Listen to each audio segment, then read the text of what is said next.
Prasanna sir ನಮಸ್ತೆ. ನಮಸ್ಕಾರ, ಹೇಳಿ, ಹೇಗಿದ್ದೀರಾ? ಈಗ ನಾನ್ ಚೆನ್ನಾಗಿದ್ದೀನಿ ಸರ್, ನೀವ್ ಹೇಗಿದ್ದೀರಾ? ಚೆನ್ನಾಗಿದ್ದೀನಿ. ತುಂಬಾ ಕಷ್ಟದ ಮನ್ಸಲ್ಲಿ ಚೆನ್ನಾಗಿದ್ದೀನಿ ಅಂತ ಹೇಳಕ್ಕಾಗಲ್ಲ, ತುಂಬಾ ಬೇಜಾರಲ್ಲಿದ್ದೀನಿ. ಹೌದು, ಏನೋ ಒಂದು ಫಾರ್ಮಾಲಿಟೀಸ್ ಕೇಳ್ಕೊಂಡಂಗೆ ಅಷ್ಟೊಂದು ಈಸಿಯಾಗಿ ಬರುತ್ತೆ ಅಷ್ಟೇನೆ. ಬಟ್ ಏನಂತಂದ್ರೆ ಈಗಾಗಲೇ ನಿಮ್ಗೆ ವಿಚಾರ ಗೊತ್ತಿರ್ಬೋದು, ಸಂತೋಷ್ ಬಾಲರಾಜ್ ಸರ್ ನಮ್ಮನ್ನೆಲ್ಲ ಆಗ್ಲಿರುವಂತದ್ದು. ಸೊ ಆ ವಿಷಯಕ್ಕೆ ನಾನು ನಿಮ್ಗೆ ಹೇಳಿದ್ದು. ಹ್ಮ್ ತುಂಬಾ ದುಃಖ ತರಂತ ವಿಷಯ ಇದೆಲ್ಲ. ಏನ್ ನಡೀತಾ ಇದೆ, ಏನ್ ಆಗ್ತಾ ಇದೆ ಅಂತಾನೆ ಗೊತ್ತಾಗ್ತಾ ಇಲ್ಲ ಚಿತ್ರರಂಗದಲ್ಲಿ. ತುಂಬಾ ಬೇಜಾರಾಗ್ತಾ ಇದೆ. ನಿಮ್ಗೆ ಯಾವಾಗ ವಿಷಯ ಗೊತ್ತಾಯ್ತು ಸರ್? ಆಕ್ಚುಲಿ ನಿನ್ನೆ ಯಾವುದೋ ಚಾನಲ್ ನೋಡ್ಬೇಕಂದ್ರೆ ವಿಷಯ ಬಂತು. ಸಾಗರ್ ಹಾಸ್ಪಿಟಲ್ ಅಲ್ಲಿ ಈ ತರ ಇದ್ದಾರೆ, ಅಡ್ಮಿಟ್ ಆಗಿದ್ದಾರೆ. ಸೊ ನಾನು ಏನ್ ಅನ್ಕೊಂಡಿದ್ದೆ ಅಂದ್ರೆ ಆರೋಗ್ಯ ಸ್ವಲ್ಪ ಏನೋ ಹಿಂಗೆ ಹೆಚ್ಚು ಕಡಿಮೆ ಇರ್ಬೋದೇನೋ ಅಂತ ಅನ್ಕೊಂಡಿದ್ದೆ ಹೊರತು ಈ ತರ ಅಂತ ನನ್ಗೆ ಅನ್ಕೊಂಡಿರಲಿಲ್ಲ. ಬಟ್ ಶಾಕ್ ಆಗೋದೆ ನಾನು. ನಾನು ಹೊರಗಡೆ ಇದ್ದೆ, ಆಗ ನಮ್ಮ ಮಿಸ್ಸಸ್ ಫೋನ್ ಮಾಡಿ ಹೇಳಿದ್ರು, ಈ ತರ ಆಗ್ಬಿಟ್ಟಿದಲ್ರಿ ಪಾಪ. ಅವರು ತುಂಬಾ ಬೇಜಾರು ಮಾಡ್ಕೊಂತ ಇದ್ರು. ಏನ್ ಹೇಳೋಣ. ಗಣಪ ಸಿನಿಮಾದಲ್ಲಿ ನೀವು ಅವರೊಟ್ಟಿಗೆ ಸ್ಕ್ರೀನ್ ಶೇರ್ ಮಾಡಿದ್ರಿ, ಅವ್ರ ಜೊತೆ ಒಂದಷ್ಟು ಸಮಯವನ್ನ ಕಳೆದಿರ್ತೀರಾ.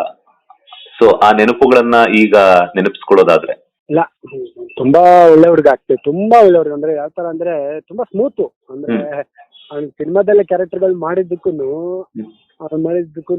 ಇಲ್ಲಿ ಅವರ ನಿಜ ಜೀವನದಲ್ಲಿ ಇದ್ದಿದ್ದು ತುಂಬಾ ಸ್ಮೂತು, ತುಂಬಾ ಒಳ್ಳೆ ವ್ಯಕ್ತಿ. ಸೊ ಗಣಪ ಅನ್ನೋದಕ್ಕಿಂತ ಮುಂಚೆ ನಾನು ಗೊಲ್ಲನೇ ಮಾಡ್ಬೇಕಾಯ್ತು. ಇದು ಗೊಲ್ಲ ಅಂತ ಒಂದು ಸಿನಿಮಾ ಅನೌನ್ಸ್ ಮಾಡಿದ್ರು. ಸೊ ಅದು ತದನಂತರ ಕೆಂಪ ಅಂತ ಎಲ್ಲ ಆಯ್ತು ಟೈಟ್ಲು. ಸಿನಿಮಾದಲ್ಲಿ ಆಕ್ಟ್ ಮಾಡ್ಬೇಕಾಯ್ತು. ಆ ಟೈಮಲ್ಲಿ ನಾನು ಸ್ವಲ್ಪ ಇಂಜುರಿ ಆಗೋಯ್ತು, ಮಾಡಕ್ ಆಗ್ಲಿಲ್ಲ. ಸೊ ನಮ್ಮ ಅವರ ಒಡನಾಟ ಚೆನ್ನಾಗಿತ್ತು ಆಕ್ಚುಲಿ. ತುಂಬಾ ಹೆಂಗೆ ನಾವಿಬ್ರು ಸಮಾನ ಮನಸ್ಕರಿದ್ದು, ಒಂಥರ ಚೆನ್ನಾಗಿತ್ತು ಅವ್ರದ್ದು ನನ್ನ ಬಾಂಡಿಂಗು.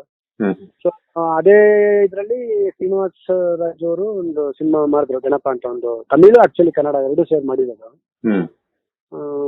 ಆ ಟೈಮಲ್ಲಿ ಚೆನ್ನಾಗಿತ್ತು ಅವರು ನಮ್ಮ ಒಡನಾಟ. ನಾವು ತಮಾಷೆ ಮಾಡ್ಕೊಂಡು ಶೂಟ್ ಟೈಮಲ್ಲಿ ಜೊತೆ ಕಳೆದಿದ್ದು, ಕ್ಯಾರಲ್ ಮೇಲೆ ನಾವು ಅವರೆಲ್ಲ ಜೊತೆಗಿದ್ದಿದ್ದು ಎಲ್ಲ ನೆನ್ಸ್ಕೊಂಡ್ರೆ ತುಂಬಾ ದುಃಖ ಆಗುತ್ತೆ. ತುಂಬಾ ದುಃಖ ಆಗುತ್ತೆ. ಇತ್ತೀಚೆಗಷ್ಟೇ ಗಣಪ ಸಿನಿಮಾ ರಿಲೀಸ್ ಆಗಿ 10 ವರ್ಷಗಳು ಕಂಪ್ಲೀಟ್ ಆಗಿತ್ತು ಅಂತ ಹೇಳ್ಬಿಟ್ಟು ಪ್ರಿಯಾಂಕಾ ತಿಮ್ಮೇಶ್ ಅವರು ಕೂಡ ಹೇಳ್ತಿದ್ರು ನನ್ನ ಹತ್ರ ಮಾತಾಡ್ತಾರೆ. ಹೌದು ಹೌದು, ಖಂಡಿತ 10 ವರ್ಷ ಆಯ್ತು. ಅವ್ರು ನಮ್ಗೆ ಸ್ವಲ್ಪ ಜೂನಿಯರೇ. ನಾವು ನಮಗೂ ಅವ್ರಿಗೂ ಹೆಚ್ಚು ಕಡಿಮೆ 12 ವರ್ಷ ಡಿಸ್ಟೆನ್ಸ್ ಇದೆ.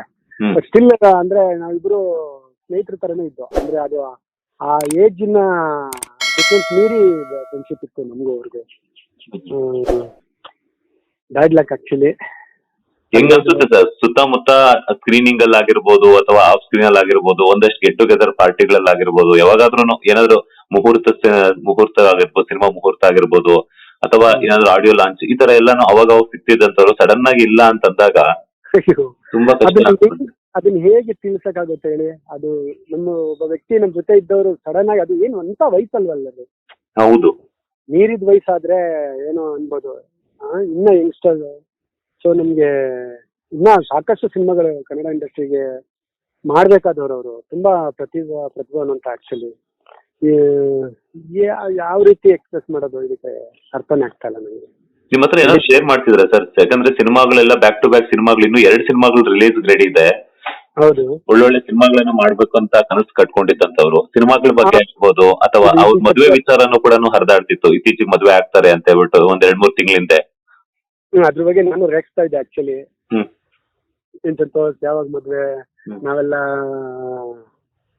ಸಾಂಸಾರಿಕ ಜೀವನದಲ್ಲಿ ಸುಮಾರು ವರ್ಷಗಳ ಕಳೆದ್ಬಿಟ್ಟು ಎಲ್ಲ ಆಗ್ರಪ್ಪ ಜಿಲ್ಲೆಯಲ್ಲಿ, ನಮ್ಗೆಲ್ಲ ಖುಷಿ ಆಗುತ್ತೆ. ಒಳ್ಳೆ ತುಂಬಾ ಚೆನ್ನಾಗಿರುತ್ತೆ ಒಂದು ಫ್ಯಾಮಿಲಿ ಅಂತೆಲ್ಲ ಆದಾಗ.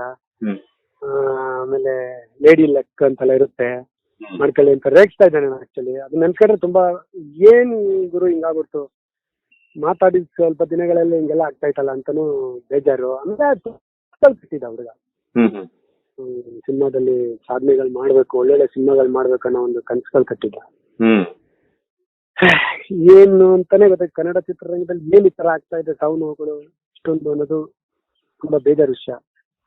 ಹೌದು ಸರ್, ಯಾಕಂದ್ರೆ ಲಾಸ್ಟ್ ಇಯರ್ ಅಷ್ಟೇನೆ ಅವರ ತಂದೆಯನ್ನ ಕಳ್ಕೊಂಡ್ವಿ. ಈಗ ಬ್ಯಾಕ್ ಟು ಬ್ಯಾಕ್ ಇದು ಒಂದ್ ಕಡೆ ಎಲ್ಲೋ ಒಂದ್ ಕಡೆ ಮನೆಗೆ ಇಬ್ರು ಆಧಾರವಾಗಿದ್ರು. ಈಗ ಅವ್ರ ಅಕ್ಕ ಮತ್ತೆ ಅವ್ರ ಅಮ್ಮ ಅವ್ರಿಗೆ ತುಂಬಾನೇ ಕಷ್ಟದ ಸಂಗತಿ ಅದು.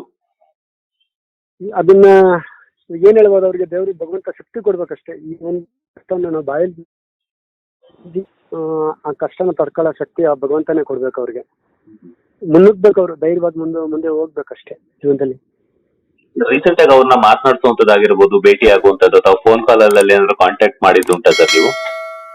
ಅದೇ ಈ ತರ ಆಡಿಯೋ ರಿಲೀಸು ಇಲ್ಲ ಎಡಿಟಿಂಗ್ ರೂಮು, ಡಬ್ಬಿಂಗ್ ರೂಮು, ಆ ತರ ಸ್ಟುಡಿಯೋಗಳಿಗೆ ಹೋದಾಗಲೇ ಮೀಟ್ ಆಗ್ತಾ ಇದ್ದಿದ್ದು.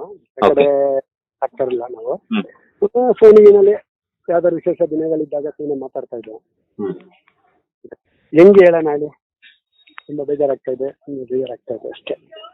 ಇಂಥ ಒಂದು ಕಷ್ಟ ಸಮಯದಲ್ಲೂ ಕೂಡ ನೀವು ಅವ್ರ ಜೊತೆ ಕಳೆದಂತ ಒಂದಷ್ಟು ಸಮಯವನ್ನ ನೆನಪಿಸ್ಕೊಂಡು ನಮ್ ಜೊತೆ ಶೇರ್ ಮಾಡಿದ್ದಕ್ಕೆ ಧನ್ಯವಾದಗಳು ಸರ್. ಪರವಾಗಿಲ್ಲ ರೀ, ಥ್ಯಾಂಕ್ ಯು ಸರ್. ಲೇಟೆಸ್ಟ್ ಹಾಗೂ ಇಂಟ್ರೆಸ್ಟಿಂಗ್ ಸುದ್ದಿಗಳಿಗಾಗಿ ಬಾಸ್ ಟಿವಿ ಕನ್ನಡ ಚಾನೆಲ್ನ ಸಬ್ಸ್ಕ್ರೈಬ್ ಮಾಡಿ. ಹಾಗೆಯೇ ಬೆಲ್ ಐಕಾನ್ ಪ್ರೆಸ್ ಮಾಡಿ. ಇದರ ಜೊತೆಗೆ ಫೇಸ್ಬುಕ್, ಇನ್ಸ್ಟಾಗ್ರಾಮ್, ಎಕ್ಸ್ ನಲ್ಲೂ ಮಿಸ್ ಮಾಡದೆ ಫಾಲೋ ಮಾಡಿ.